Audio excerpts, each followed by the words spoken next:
Chilli fish fry ఏ విధంగా prepare చేసుకోవాలో చూద్దాం. తయారీ విధానం: 15 లేక 20 ఎండుమిర్చి వేసుకుని వేయించుకోవాలి.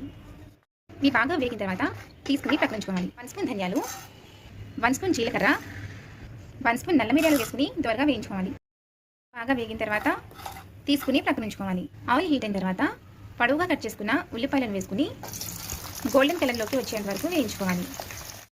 ఇది కూడా మంచి గోల్డెన్ కలర్లోకి వచ్చిన తర్వాత తీసుకోవాలి. వేయించి పెట్టుకున్న ఎండుమిర్చి, చిన్న ధనియాలు, జీలకర్ర, మిరియాలు, అలాగే ఫ్రైడ్ ఆనియన్స్, చిన్న ముక్క అల్లం, 10 వెల్లుల్లి రెమ్మలు, కొంచెం కొత్తిమీర కాడలతో సహా, కొంచెం కరివేపాకు,